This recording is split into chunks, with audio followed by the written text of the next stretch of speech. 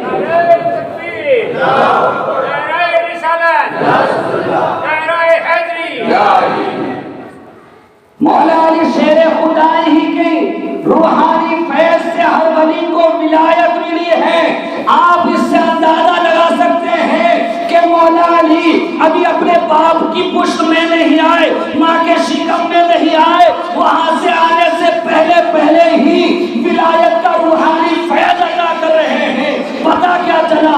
جس کو ولایت ملی ہے وہ مولا علی کے صدقے میں ملی ہے۔ یہی وجہ ہے ان کے راجا پیارے خواجہ عطائے رسول ثم اجمیری خواجہ معین الدین چشتی علیہ رحمت و رضوان سے کسی شخص نے پوچھ لیا، حضور یہ بتائیں آپ بھی اللہ کے ولی ہیں، مولا علی بھی اللہ کے ولی ہیں، لیکن اس بات کا ہمیں جواب دیں کہ آپ کی ولایت میں اور مولا علی کی ولایت میں کیا فرق ہے؟ آپ نے تو نہ سنا تو فرمایا اس سوال کرنے والے سے، یہ بتا تو کرتا کیا ہے، یہ بتا تو کیا ہے، تیرا کام کیا ہے؟ وہ کہنے لگا حضور میں زمیندار ہوں اور کافی رقبے کا مالک ہوں۔ اسی سوال کرنے والے کے پاس میں ایک شخص اور کھڑا تھا، آپ نے اس سے بھی پوچھ لیا تم بتاؤ تم کیا کرتے ہو؟ اس نے کہا حضور یہ تو زمیندار ہے، اسی کی زمین پر میں مزارع ہوں، یعنی ہل چلاتا ہوں، کھیتی باڑی کرتا ہوں، اسی زمیندار کی زمین پر نوکر ہوں۔ اتنا سنا تو خواجہ اجمیری معین الدین چشتی علیہ رحمت و رضوان فرماتے ہیں ابے سن تو مجھ سے پوچھتا ہے مولا علی کی اور میری ولایت میں کیا فرق ہے؟ فرمایا جو فرق زمیندار اور مزارع کے منصب میں ہے وہی فرق اور میرا اور مولا علی کی ولایت میں ہے۔ یعنی مولا علی زمین ولایت کے مالک ہیں اور ہم ان کے مزارع ہل چلانے والے ہیں۔ ہمارا کام زمین ولایت میں ہل چلانا ہے اور زمین ولایت کی فصل کے مالک علی شیر خدا ہے، جس کو جو چاہے اپنے طرف سے ولایت کی خیرات عطا کرے۔ یہ تذکرہ محبوب میں یہ واقعہ لکھا ہے، اسی لیے آپ کو سید الاولیاء یعنی ولیوں کا سردار کہا جاتا ہے۔ کیا کہا جاتا ہے؟ ولیوں کا سردار۔ تو مولا علی شیر خدا کی شان دنیا میں آنے سے پہلے ہی بڑی ہی بلند و بالا ہے۔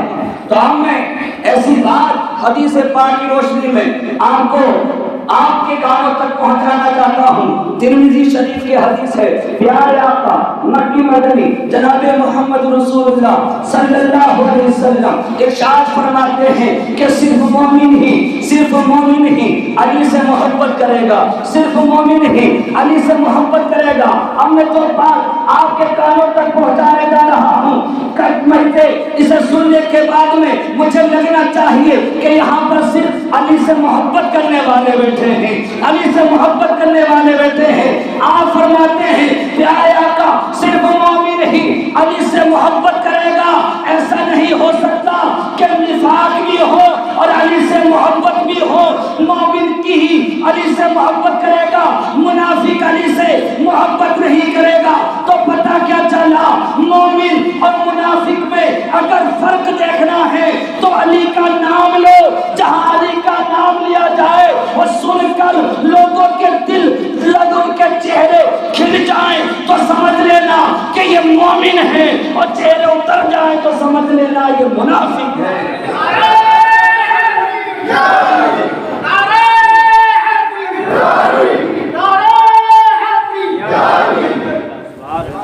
فولاد کا دل پتھر کا جگر سب پارا پارا ہوتا ہے، فولاد کا دل پتھر کا جگر سب پارا پارا ہوتا ہے، جب نام علی کا لیتے ہیں میدان ہمارا ہوتا ہے، جب نام علی کا لیتے ہیں میدان ہمارا ہوتا ہے۔ تو علی شیر خدا کی ذات بڑی ہی بابرکت ہے، آپ کی شان بڑی ہی اعلیٰ ہے۔ آپ دنیا میں نہیں آئے ہیں لیکن آنے سے پہلے ہی آپ ولایت کی خیرات عطا فرما رہے ہیں۔ لیکن جب دنیا میں آتے ہیں، جب آپ دنیا میں آتے ہیں تو کس شان کے ساتھ میں آتے ہیں؟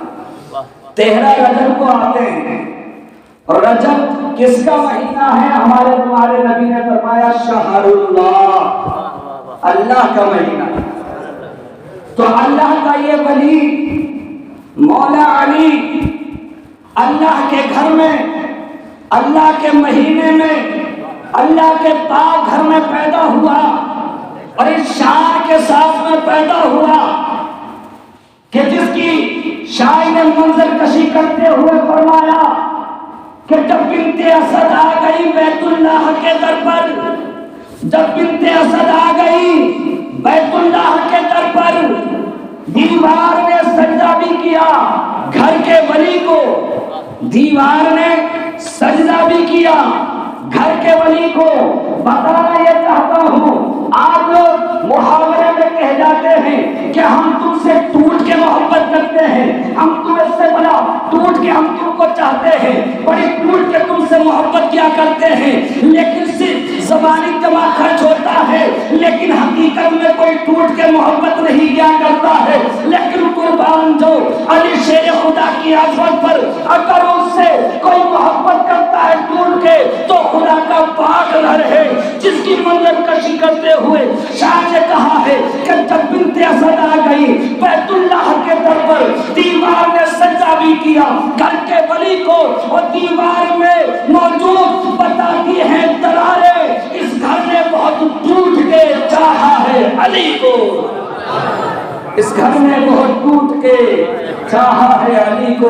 تو علی شیر خدا اس گھر میں آتے ہیں تو تاریخ میں آتا ہے کہ ابھی آپ نے سنا کہ آنکھ نہیں کھولتے ہیں، حضرت ابو طالب بھی بے چین ہیں، حضرت فاطمہ بنت اسد حضور کی چچی بھی بے چین ہیں، میرا بچہ آنکھیں کیوں نہیں کھول رہا ہے، کیا وجہ ہے، اندھا تو نہیں ہے، کوئی پریشانی تو نہیں ہے، کشمکش میں ہے۔ اسی اثنا میں پیارے آقا علیہ الصلوۃ والسلام کو جب پتہ چلتی ہے کہ میری چچی کے یہاں ایک بچے کی پیدائش ہوئی ہے، وہ آنکھیں نہیں کھول رہا ہے، تو حضور آتے ہیں اور اپنی گود میں جیسی آغوش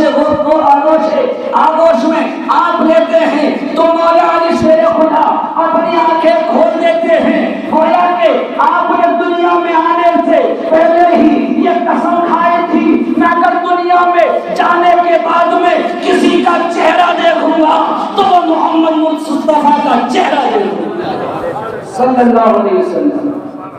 تو آپ خانے کعبہ کے اندر پیدا ہوئے تھے، چاہتے آنکھیں کھولتے تو خدا کے پاک گھر کو دیکھتے، چاہتے آنکھیں کھولتے تو خدا کے پاک گھر کو دیکھتے، لیکن انہیں پتا تھا کہ یہ پاک گھر بھی جس کی وجہ سے بنایا گیا ہے، میں دیکھوں گا تو اس کو دیکھوں گا۔ حاجی آؤ شہنشاہ کا روزہ دیکھو، ارے کعبہ کو دیکھ چکے، کعبے کا کعبہ دیکھو، تو کعبے کے کعبے کو دیکھتے ہیں۔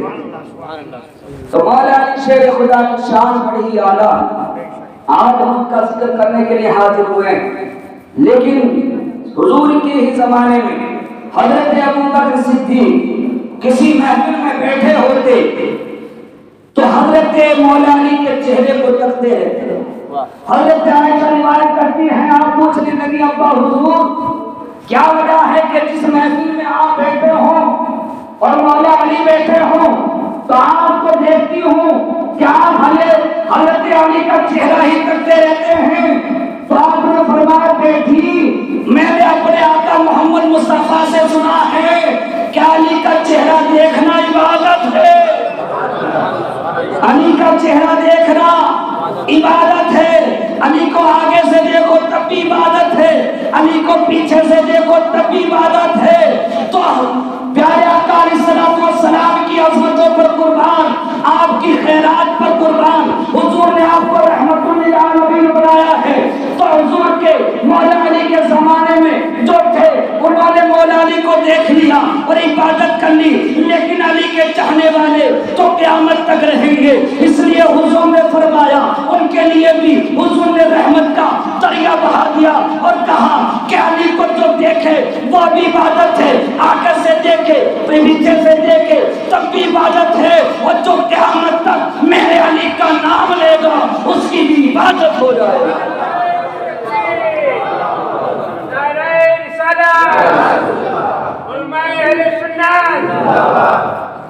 علی کا نام لینا بھی کیا ہے؟ عبادت ہے، عبادت۔ تو ذرا سوچیں کیا شان ہے مولا علی شیر خدا کی، تو میں نے خطبہ قصیدہ کے بعد جو قرآن پاک کی تلاوت کی، اللہ فرماتا ہے قل لا اسألکم علیہ اجرا۔ اس پر میں اپنی بات اختتام کرتا ہوں۔ آقا سے اللہ فرماتا ہے کہہ دو میرے حبیب، کہہ دو میرے پیارے اپنی امت سے، میرے بندوں سے، کیا لا اسألکم علیہ اجرا، میں اس پر تم سے کوئی اجرت طلب نہیں کرتا۔ لا اسألکم علیہ، علیہ کی تو یہ ضمیر ہے، اس پر توجہ کرنا، یہ توجہ طلب بات ہے کہ حضور اس پر، کس پر کوئی اجرت نہیں مانگتے۔ فرمایا کہ اس عطا پر کہ تم کافر تھے، میں نے تمہیں مسلمان کیا، تم خدا شناس تھے، میں نے تمہیں خدا شناس بنایا، تم یہ نہیں جانتے تھے تم خود کون ہو، میں نے یہ بتا دیا تمہیں خدا کون ہے، تم چلتے تھے، تم پر شیاطین اترتے تھے، لیکن میں نے تمہیں اپنے قدموں میں بٹھا کر اتنا بلند و مرتبہ کر دیا، اتنا اعلیٰ کر دیا کہ تم آئے ہو مسجدوں میں میرا ذکر سننے کے لیے، تمہارے قدم گھر سے باہر میں اٹھے ہیں، نوری فرشتوں نے گر کے پہلے اپنے پر بچھا دیے ہیں۔ میرے امتیوں، میرے تم پر احسان ہے، تم جہنم میں گر رہے تھے، میں نے تمہیں پکڑ کر جنت کا وارث بنا دیا، میں نے تمہارے خاطر وطن کو چھوڑا، مکے سے گیا، ہجرت کی، مدینے گیا، میں نے تمہارے خاطر، میں نے طائف پر پتھر کھائے، لہو لہان ہوا، میرے پیر زخمی ہو گئے، لیکن میں اس عطا پر تم سے کوئی اجرت نہیں مانگتا۔ سردیوں کی لمبی لمبی راتیں میں رات کو قیام کرنے لگا، رکوع کرنے لگا، رکوع پہ رکوع کیے، قیام پہ قیام کیے، سجود پہ سجود کیے، میرے پاؤں متورم ہو گئے، ایڑیاں پھٹنے گئی، ان سے خون بہنے نکلا۔ حضور فرماتے ہیں لیکن میں اس عطا پر تم سے کوئی اجرت نہیں مانگتا، لیکن حضور فرماتے ہیں میرے سجدے میں نے کیے، رکوع میں نے کیے، پاؤں میرے پھٹے، لیکن جب وہ تیسرا پہرایا اللہ تعالیٰ نزول جلال فرماتا ہے پہلے آسمان پر اس کی رحمت پکار کر کہتی ہے کوئی مانگنے والا میں اس کو عطا کرنے والا ہوں، ہے کوئی فلاں حاجت پر اس کی حاجت پوری کی جائے۔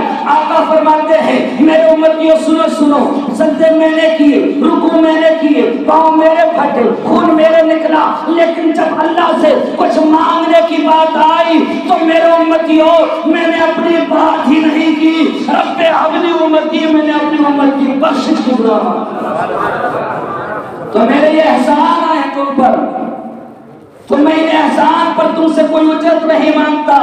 لا اسألکم علیہ اجرا ان المودۃ فی القربی، اگر میرے احسانوں کا تمہیں کچھ حیا ہے تو اتنا کرنا کہ میرے قریبیوں سے محبت کرنا، میرے اہل بیت سے، میرے قرابت داروں سے محبت کرنا۔ اور ہم اہل سنت پر خوش نصیب ہیں، ہم اپنی قسمتوں پر جتنا ناز کریں وہ کم ہے، کیونکہ ہم وہ ہیں نبی کے باغ کے سر و سمن سے پیار کرتے ہیں، نبی کے باغ کے سر و سمن سے پیار کرتے ہیں، ہمیں گل سے نہیں سارے چمن سے پیار کرتے ہیں۔ ہم نبی کے گھر والوں کو بھی مانتے ہیں، نبی کے در والوں کو بھی مانتے ہیں، ہم اہل بیت سے بھی محبت کرتے ہیں، ہم صحابہ سے بھی محبت کرتے ہیں۔ آقا نے فرمایا میرے احسانوں کا کچھ حیا ہے تو اتنا کرنا، میرے قریبیوں سے، میرے رشتہ داروں سے محبت کرنا۔ اور اس پر اعتراض کیا گیا، اعتراض یہ کیا گیا کہ پہلے نبیوں کا بھی ذکر آیا قرآن میں، موسیٰ علیہ السلام، عیسیٰ علیہ السلام، جب انہوں نے تبلیغ دین فرمایا اپنی امت کو تو فرمایا ان اجر الا اللہ لا اسألکم علیہ اجرا، کہ ہم نے جو تم سے یہ دین کی تبلیغ پہنچائی، خدا کا راستہ دکھایا، خدا کی پہچان کرائی، ہم نے تمہیں جو تبلیغ دین فرمائے اس پر ہم کچھ اجرت طلب نہیں کرتے، ان اجریہ الا اللہ، ہمارا بدلہ ہمارے رب کے پاس ہے۔ تو پھر یہ اعتراض ہوتا ہے پہلے نبی تو کہیں ہم کچھ اجرت نہیں مانگتے، ہم کوئی معاوضہ طلب نہیں کرتے، اور نبیوں کے سردار امام الانبیاء نے ایک شے مانگ لی تو اس کا جواب دیا گیا کہ الا حرف مستثنی منقطع ہے، عربی گرامر کی یہ بات ہے، کسی محدث نے یہ کہا، کسی مفسر نے یہ کہا، لیکن اللہ کی عطا سے میرے ذہن میں جو نقطہ ہے جو میں آپ کو سمجھانے لگا ہوں، اگر اس نقطے پر غور کر لیا جاتا تو اللہ کو حرف مستثنی منقطع کہنے کی حاجت نہیں تھی، وہ وہ ایسے کہ اللہ، یہ قل، یہ کس کا فرمان ہے؟ اللہ کا۔ قل کس کا فرمان ہے؟ اللہ کا۔ یہ قل کا معنی کیا ہے؟ کہہ دو میرے حبیب، کہہ دو میرے پیارے۔ اور یہ فرمان کس کا ہے؟ اللہ کا۔ تو اللہ کو معلوم تھا کہ ایسا وقت آئے گا کہ جو ناعقل کم علم لوگ میرے محبوب پر انگلی اٹھائیں گے، انگوش نمائی کریں گے کہ پہلے نبیوں نے نہیں مانگا اور نبیوں کے سردار نے ایک شے مانگ لی تو پھر تو حضرت مصطفیٰ میں کمی نظر آئی۔ اس لیے فرمایا میرے حبیب تو بات ہی قل سے شروع کرنا، میں تیری طرف کوئی انگلی اٹھنے نہیں دوں گا، میں تیری طرف کوئی اعتراض ہونے نہیں دوں گا، تاکہ دنیا والوں کو پتہ چل جائے کہ آگے جو شے مانگی جا رہی ہے میرے محبوب وہ تیری طرف نہیں ہے، وہ تو خدا کی طرف ہے۔ جب تو مانگنے لگا ہے وہ طلب مصطفیٰ نہیں ہے، وہ طلب خدا ہے۔ صحابہ نے عرض کی یا اللہ کے رسول، اے اللہ کے رسول، اللہ کی چاہت کیا ہے؟ اللہ کی طلب کیا ہے؟ فرمایا اور میرے امتیوں، اللہ یہ چاہتا ہے اگر تمہارے اوپر میں نے جو احسان کیا ہے اس کا کچھ تمہیں حیا ہے، کچھ باس ہے، تو اتنا کرنا جن کی رگوں میں خون رسول گردش کرتا ہے ان سیدوں سے پیار کرتے رہنا، ان سیدوں سے پیار کرتے رہنا۔ اب یہاں پر ایک نقطے کی بات ہے، یہاں پر اللہ تعالیٰ نے لفظ مودت استعمال فرمایا ہے، لفظ محبت استعمال نہیں کیا۔ اور محبت بھی عربی کا لفظ ہے اور مودت بھی کیا عربی کا لفظ ہے، لیکن دونوں میں فرق ہے۔ کیا اگر کسی کو کسی سے محبت ہو جائے جدا کر دو زندہ رہ سکتے ہیں، اور اگر کسی کو کسی سے مودت ہو جائے جدا کر دو مر جائیں گے۔ تو کیا نقطہ سمجھایا جا رہا ہے؟ حضرت علامہ راضی علیہ رحمت و رضوان نے مثال دی اور فرمایا سنو دنیا والو، یہ جو مچھلی ہے نا، یہ مچھلی، اس کو پانی سے محبت نہیں مودت ہے۔ مچھلی کو پانی سے جدا کر دو مچھلی کی جان نکل جاتی ہے۔ تو کیا نقطہ سمجھایا جا رہا ہے کہ آل رسول کی محبت، یہ مولا علی کی محبت، یہ امام حسنین کریمین کی محبت، یہ غوث اعظم کی محبت، یہ خواجہ اجمیری کی محبت، یہ صابر پاک کی محبت، یہ اللہ میاں کی محبت، یہ تاج الاولیاء عبد القدیر میاں کی محبت، اس کو کوئی ہر کلمہ کرے، اس کو کوئی قصہ کہانی نہ سمجھے۔ سنو دنیا والو، میرے محبوب کی آن سے محبت نہیں مودت کرو تاکہ دنیا والوں کو پتہ چل جائے مچھلی کو پانی سے جدا کر دو مچھلی کی جان نکل جاتی ہے۔ کوئی آل رسول کی محبت سینے سے نکال دے سینے سے ایمان نکل جاتا، کیونکہ حب شبیر نہیں ہے تو عبادت ہے حرام، نہ نمازیں نہ وظیفے نہ سجود اور قیام، روزہ و حج و تسابیح ہو زکات و احرام نہیں مقبول۔ یہ اللہ کو بے حب ایمان، خواہ میری یہ فراست ہے، خواہ میری یہ فراست ہے کہ نادانی ہے، حب اولاد علی شرط مسلمانی ہے۔ تو کبھی آہ لب سے نکل گئی، کبھی اشکاق سے ڈھل گئے، یہ تمہارے غم کے چراغ ہیں، کبھی بجھ گئے کبھی جل گئے، ہم نے تو دل جلا کے سر باغ رکھ دیا، اور جس کے دل میں آئے وہی پائے روشنی، کیونکہ تھک تک کے ہر مقام پر جب تک کہ ہر مقام پر دو چاند ہو گئے، یعنی جب تک کہ ہر مقام پر دو چاند ہو گئے، تیرا پتہ نہ پائیں تو ناچار کیا کریں۔ ورق تمام ہوا اور مدح باقی ہے، سفینہ چاہیے اس بحر فکرہ کے لیے۔ وما علینا الا البلاغ۔ السلام علیکم۔